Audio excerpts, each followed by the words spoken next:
दिशा astro vastu में आपका स्वागत है। आज यानी कि 18 जून को 1:35 पीएम दोपहर के 1:35 से 19 जून के सुबह 11 बजकर जो है 56 मिनट यानी कि 11:56 AM तक जो है ये है काल भैरव अष्टमी। हर महीने की कृष्ण पक्ष की जो अष्टमी होती है उसे हम बोलते हैं काल भैरव अष्टमी। काल भैरव कौन है? काल भैरव को बोला गया है शिव जब गुस्से में आते हैं, ठीक है, तो उनके एक क्रूर रूप को हम भैरव बोलते हैं। भैरव का मीनिंग क्या होता है? भय रहित। जो व्यक्ति छोटी छोटी बात पे घबरा जाते हैं, उन्हें भय लगता है, तो उन्हें भैरवनाथ की साधना करनी चाहिए। कुछ नहीं, ओम श्री भैरवाय नमः सिर्फ इतना भी कहने से भैरव देव की आपके ऊपर कृपा हो जाती है। भैरव जो है बाल भैरव अष्टमी का बहुत महात्म है।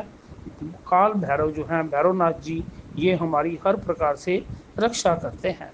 जब हमें कोई बात हम करते हैं तो उसे नहीं लोग समझते, लेकिन वही अगर वेस्टर्न कंट्री से बात आती है तो उसे लोगों की पल्ले पड़ता है।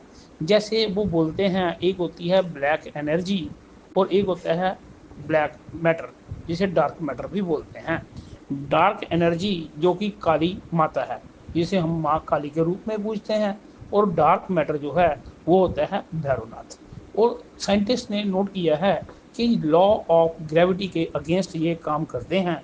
तो ये शक्तियां हैं जिन्हें हमारे ऋषि मुनियों ने बहुत पहले ही पहचान लिया था, समझ लिया था, और सिंबॉलिकली इन शक्तियों को आवाहन करने के लिए उन्होंने पूजा पाठ की पद्धति बताई। एक्चुअल में जो हमारे ऋषि मुनि थे वो आजकल के साइंटिस्ट हैं, इन साइंटिस्ट के भी बाप के बाप थे। इसे हमें समझना है। अब बात आती है भैरव।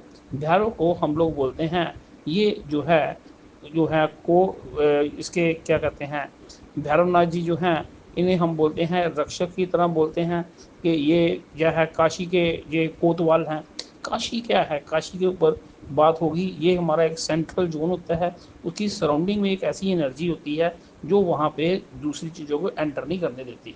ठीक है जी। जैसे हमने कैलाश पर्वत पे जाना हो तो वहाँ पे भी कुछ ऐसी शक्तियाँ होती हैं जो आम व्यक्तियों को वहाँ पे जाने से रोकती हैं, और बहुत बड़े साइंटिस्ट वहाँ पे भागे हैं। मिस्ट्रीज ऑफ जो है ये कैलाश पर्वत जो है, इसके ऊपर काफ़ी मटेरियल है। कभी आज्ञा हुई, हुक्म हुई तो हम इसके ऊपर बातचीत करेंगे। लेकिन अब बात करनी है इस काल भैरव अष्टमी पे। सबसे सिंपल बात है कि आपने क्या करना है, आपने अपने मन में भैरवनाथ जी को प्रणाम करना है, और सिर्फ ये प्रार्थना करनी है कि हे भैरवनाथ जी, आप हमारे परिवार की रक्षा करें।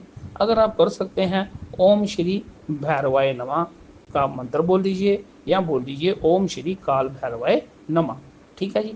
इसके अलावा आप क्या करें, किसी भी भैरवनाथ जी के मंदिर में आप जाके एक सरसों के तेल का, सॉरी, तिल के तेल का या सरसों के तेल का एक दीपक आप वहाँ पे जगा दीजिए। अब अगर 18 को रात हो गई है तो आप 19 की सुबह भी ये काम कर सकते हैं। ये काम हो गया। अब आपने क्या करना, आज 18 को या 19 को आप डॉग्स को फीड करें। जो स्ट्रीट डॉग्स हैं, अब ये नहीं है कि काले रंग का डॉग मिले तो बहुत अच्छी बात है, क्योंकि काले रंग का डॉग जो होता है भैरव बाबा के हमेशा साथ होता है। तो काला डॉग है, उसको अगर आप फीड करते हैं या वैसे भी डॉग्स को फीड करते हैं तो ये आपके लिए बढ़िया होगा। भैरवनाथ जी की साधना जो होती है ये हमेशा रात्रि काल में की जाती है। कोई बड़ी साधना नहीं है, हमने प्रार्थना करनी है। जैसे कि हम अपने किसी एल्डर को प्रणाम करते हैं, ठीक है, अपने किसी ईष्ट को प्रणाम करते हैं, तो आपने इसको करना है। ये क्या करते हैं, भैरवनाथ जी जो हमारे हिडन अनवांटेड एनिमी हैं, जो हमें सीक्रेटली हमें डिस्ट्रॉय करना चाहते हैं, हमारा नुकसान करना चाहते हैं, तो उनके लिए भैरव जी का प्रणाम करना, उनका आशीर्वाद लेना बहुत बढ़िया माना गया है। अगर कोई पर्सन देखता है कि उसके जीवन में अज्ञात शत्रु हैं जो कि उसको उसका जीना हराम किया हुआ है, तो पहले तो हम लोग करते हैं प्रार्थना। इसके अलावा एक उपचार बताया जाता है। एक आपने डंडा लेना है, उसके ऊपर काला रंग का कपड़ा डाल के चढ़ा दीजिए, और उस पर जगह जगह पे आप 6-6 इंच पे घुंघरू लगा दीजिए। इसे हम बोलते हैं भैरव दंड।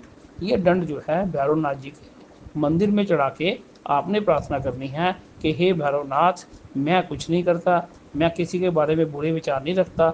जो लोग अज्ञात रूप से हिडनली या स्ट्रेट फॉरवर्डली मेरा या मेरे परिवार का या मेरे कारोबार का नुकसान करना चाहते हैं, तो उनकी आप उनसे मेरी रक्षा करें और उनको आप एक अच्छा सबक चलाएं।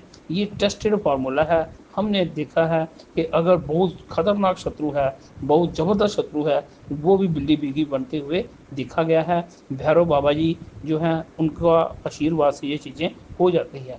सिंपली आज आप करें, आज या कल आप थोड़ी सी जलेबी जो होती है वो या अमरती आप भैरव बाबा जी को समर्पित करें, ठीक है। और ऐसा करेंगे तो आप देखेंगे कि आपके जीवन में कई प्रकार के रुके हुए कार्य ऑटोमेटिकली चलने शुरू हो जाएंगे।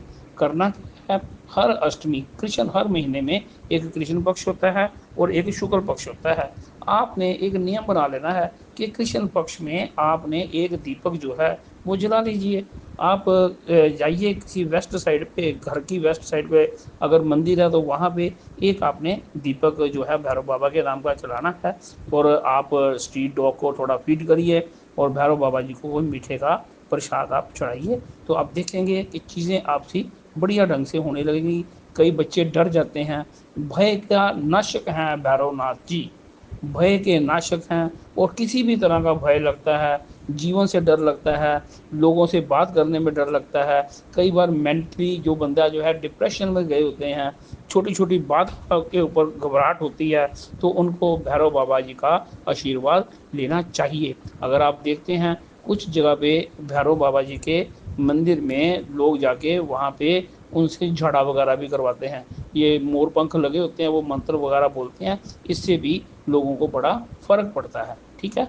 तो आप श्रद्धा विश्वास से ये काम करें, भैरव बाबा जी की अष्टमी को सेलिब्रेट करें। आप सबको भैरव अष्टमी की बहुत बहुत मुबारकबाद। और भैरव बाबा जी आपके जीवन में हर जगह पे आपकी रक्षा करें, आपके मान सम्मान की, आपके धन की, आपकी सेहत की और आपके परिवार की। जय जयकार है।